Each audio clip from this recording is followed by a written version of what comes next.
Every financial collapse feels different when you're living through it. The headlines, the fear, the chaos, it always feels new. But to the people at the top, to the men who have steered the world's wealth for over a century, every crisis looks familiar. They've seen the patterns, they've lived through the storms, and they know exactly how the story ends. Because long before the public panics, long before the markets collapse, the richest people in the world make the same three moves, three betrayals, repeated with almost mathematical precision. And today, those moves, those betrayals, are happening again. This is not the history of money. This is the history of how the elite survive and how everyone else pays the price. Chapter 1. The pattern the elites never admit. In every era, the public hears the same reassuring message. The economy is strong. The system is stable. There's nothing to worry about. But behind closed doors, the wealthiest players, the dynastic families, the investment houses, the billion-dollar funds act very differently. They move quietly, silently, without warning, without announcements, without public statements. And when you strip away the headlines and look directly at the data, the same behavior appears over and over again.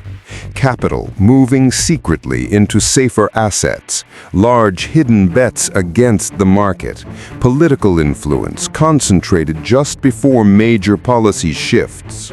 It's not luck, it's not coincidence, it's not conspiracy, it's survival. Across eras, from J.P. Morgan in 1907, Bernard Baruch in 1929, the institutional titans of 1987, and the hedge fund elites of 2008, the richest people in the world have followed a pattern so consistent it might as well be carved into stone. They do not react to crises, they prepare for them. The terrifying part is that once you understand these three betrayals, you start seeing them everywhere. They are 1. Abandon their own currency. 2. Bet against their own markets. And 3. Buy power instead of assets. These three moves are the foundation of their survival, and the reason every major crisis in history has widened the wealth gap instead of closing it. The first betrayal always begins long before the crisis, when the public is celebrating, spending, speculating, completely unaware of the cracks beneath their feet. But the elite, they never celebrate with the crowd. They observe, wait, and when the moment feels wrong, even if nothing bad has happened yet, they quietly make their first move. In 1929, while ordinary Americans poured their life savings into the stock market, a small circle of industrial giants and Wall Street financiers began exchanging enormous amounts of US dollars for gold, quietly, discreetly, behind closed doors. They weren't predicting a date. They weren't timing the exact crash. They were responding to something deeper, the shift in confidence. Confidence is the foundation of every currency in history. When elites feel it weakening, they don't debate it, they act. They converted paper into assets older than empires, gold, land, foreign currencies, commodities, anything except the inflated system they believed was about to break. In 1987, the pattern repeated. Weeks before Black Monday, massive institutional players began dumping U.S. treasuries and moving into foreign currencies and gold. Again, not guessing, preparing. In 2008, while the public borrowed dollars to buy overpriced homes, the smartest hedge funds in the world quietly abandoned the dollar system and moved into commodities, farmland, and hard assets.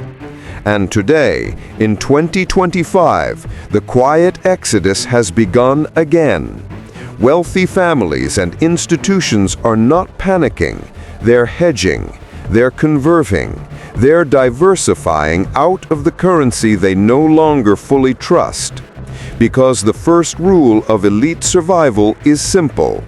Never trust the currency you helped inflate. If the first betrayal is quiet, the second is hypocritical. It is the most profitable and the most damaging. While the public is told to stay calm, keep investing, and trust the system, the elite begin betting against the very markets they publicly praise. In 1929, Bernard Baruch saw a dangerous pattern. Too many people making too much money too fast. Mania. So he sold. He warned no one. He simply exited and waited for the inevitable collapse. In 1987, the largest institutions were already positioned to profit before Black Monday. They didn't know the date, but they understood the direction. In 2008, the same banks that sold mortgage-backed securities to the public were secretly betting against those exact products. They knew the system was rotting from the inside and hedged against it. And in 2025, the same signatures are appearing again. Institutional hedging is near multi-decade highs. Smart money is buying protection quietly while the public is buying dips loudly, because the elite never risk their fortune on optimism. They risk it on probability. The first two betrayals protect money. The third protects power. And it is the most dangerous. In 1907, when the U.S. banking system collapsed, one man, J.P. Morgan, locked the nation's top financiers in a library and forced them to save the system. Not out of heroism, out of opportunity. His influence from that crisis helped shape the creation of the Federal Reserve itself. After the 1929 crash, wealthy industrialists funded new laws and influenced the regulatory structure that determined who would survive the Great Depression. In 2008, the institutions that caused the crisis helped design the bailout packages behind closed doors.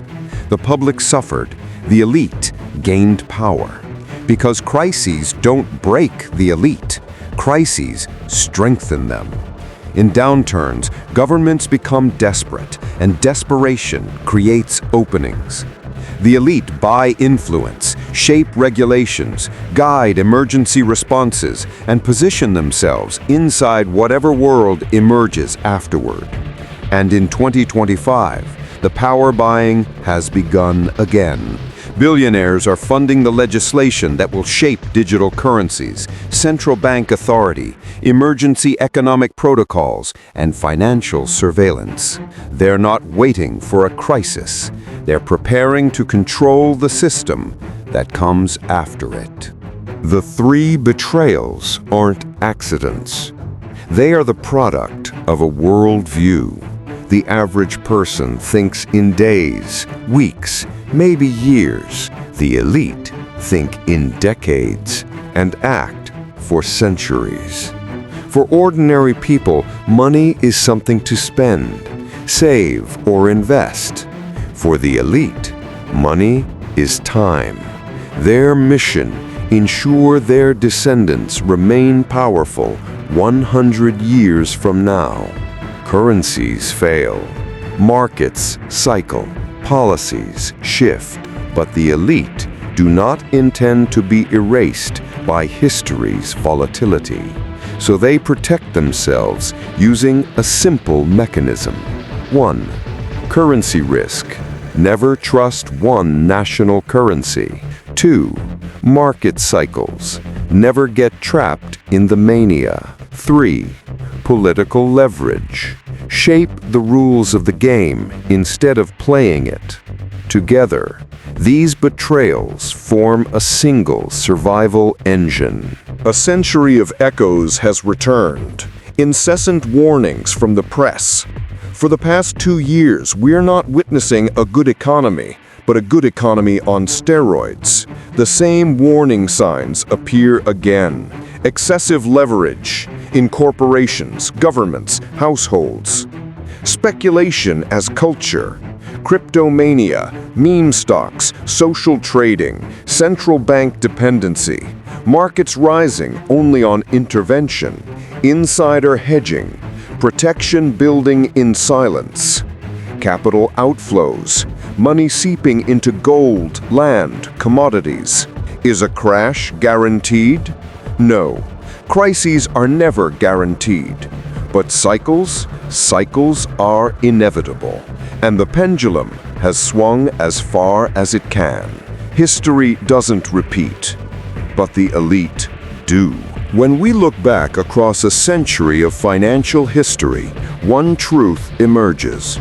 Crises may change their shape, but human behavior does not.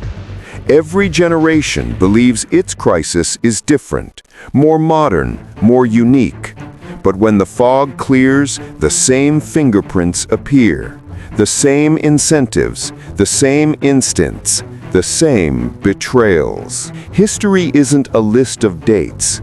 It's a list of decisions made by people with money, influence, and far more information than the rest of society. The public never learns because the public never sees the preparation. They only see the collapse. The elite don't predict the future. They simply prepare for every version of it. And their greatest advantage is simple. Watch what they do, not what they say.